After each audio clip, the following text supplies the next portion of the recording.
Kandiss Taylor, the Trump supporter who ran in Georgia's 2022 Republican primary for governor against David Perdue and Brian Kemp, is back.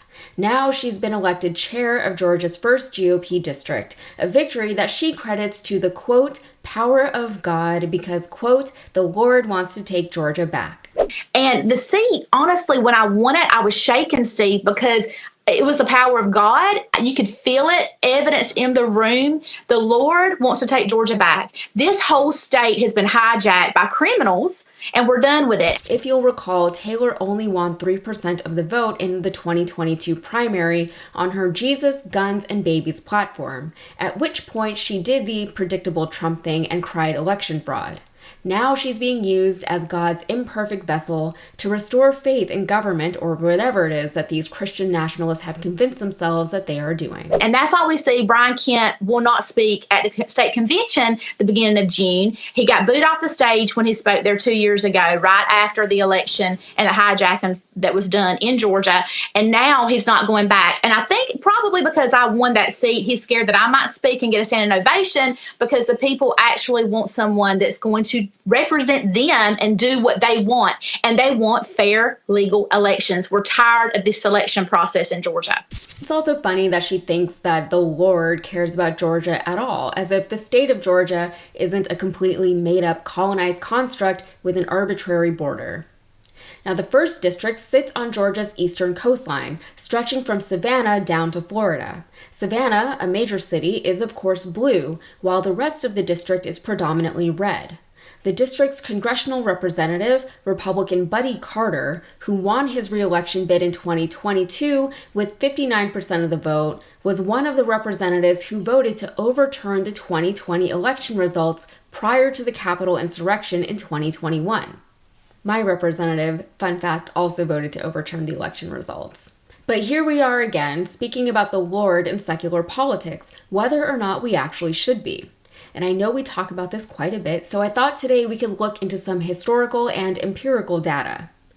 Today, the topic of Christian nationalism is rather top of mind, as we have Christian nationalists speaking about it more openly than we've seen in recent decades. So you see, I also call myself a Christian nationalist. And that's not a bad word. That's actually a good thing, right?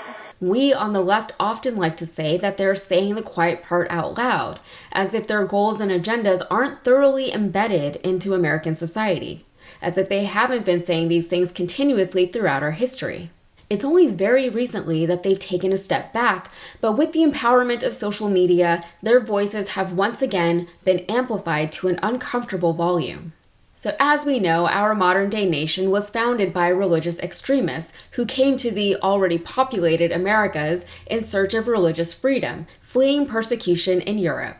And I'm not going to talk about colonization right now, but suffice to say that they didn't have the best relationship with the indigenous people that were already here.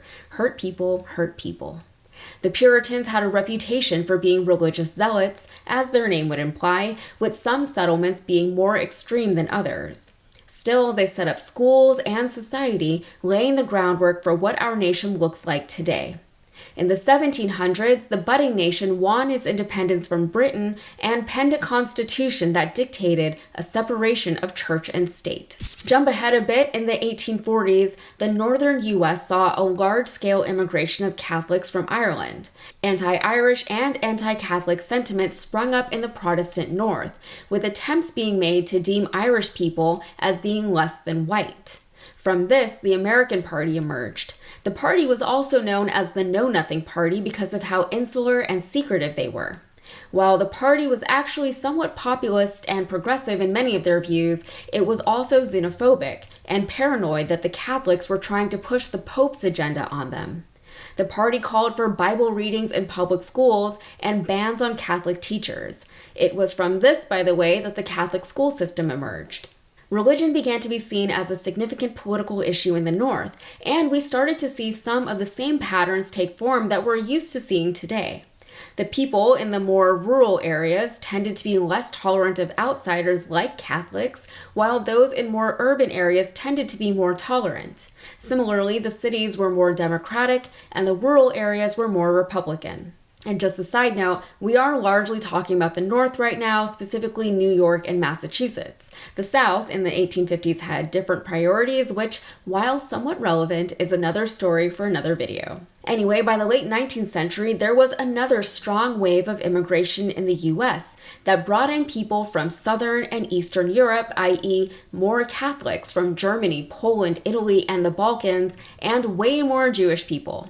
The Protestant population at the time saw these newcomers as unpatriotic and incapable of assimilating to their so-called American values, so naturally we saw a resurgence of the KKK. Different from the KKK of the post-Civil War era, this new KKK was anti-Black, but also anti-Catholic, anti-Jewish, and anti-Mormon because at this point Mormons were also a thing. The KKK started to have political influence, but their momentum was interrupted by the Great Depression and World War II. Plainly, people had bigger things to worry about, and the war saw Protestants and Catholics serving together. By being forced to interact with one another, they started to see each other as actual people. Go figure.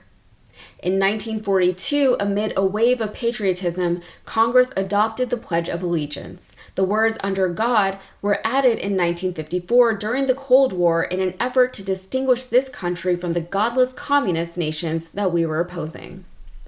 By the 60s, we had our first Catholic president. He didn't last very long, but we had him. But then came a series of progressive Supreme Court rulings that inflamed Christian conservatives. In 1962, no more Bible readings in public schools. In 1965, states cannot prohibit the use of birth control, and in 1973, we had Roe v. Wade. And in response, the moral majority was founded with a bunch of evangelical ministers. Their agenda sought to, among other things, outlaw abortion even in cases of rape or incest, preserve the traditional family and oppose homosexuality, get prayer back in public schools, oppose the Equal Rights Amendment that ensured women's constitutional rights, and to proselytize to non-Christians, as that is a major tenet of evangelicalism. This group became a political force, spending millions of dollars on ads to support their endorsed presidential candidate, Ronald Reagan, in the 1980s. By 1990, a Baptist minister founded the Christian Coalition, which successfully infiltrated leadership positions across the United States within just a few years. The coalition was primarily Protestant, but it had significant Catholic representation. By this point, the religious political divide in the country was more between people who practice religion regularly, such as evangelical Christians and devout Catholics, and those who did not, such as the average Christian and secularists. By the 90s, the white evangelicals were voting overwhelmingly and reliably Republican. In the 90s, the Democrats under President Clinton began to speak more about gay rights, predictably upsetting evangelical Republicans who called again for more traditional family values. In 2000, George W. Bush was elected president with a questionable victory. He did not win the popular vote, but he did earn the majority of votes amongst churchgoers. Bush was an evangelical, born-again Christian like his father before him, both of whom used their presidencies to further evangelical ideologies and agendas.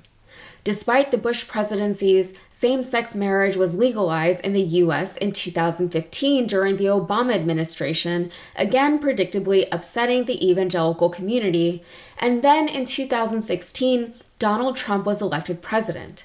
Trump earned the support of the evangelical community during his campaign, with many evangelicals claiming to support him more because they believed that he would further their evangelical agenda, rather than because they believed him to be an upstanding Christian himself. That said, more evangelicals believe Trump to be morally upstanding than non-evangelicals, according to Pew Research. Notably, Trump also failed to win the popular vote in his election, and in 2020, he failed to secure a second term. As the U.S. population becomes less religious and more diverse, Christian ideals feel more regressive than simply conservative, and white Christian exceptionalism feels racist and xenophobic because it is and always has been. But the point with all of this is that none of this is new. The only difference now is that our nation has progressed to a point that it is more inclusive and accepting of people from outside of an evangelical ideal.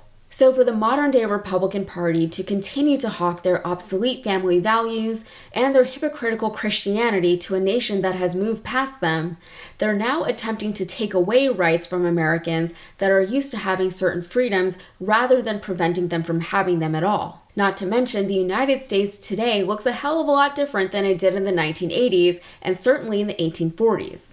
They're fighting an uphill battle, which they must be aware of, which is why they're resorting to very un-Christian-like behavior in order to force their agenda on a population that doesn't want it. All right, that's it for me. If you got anything out of this, please like and subscribe, and be sure to follow me on Instagram and TikTok. Thank you.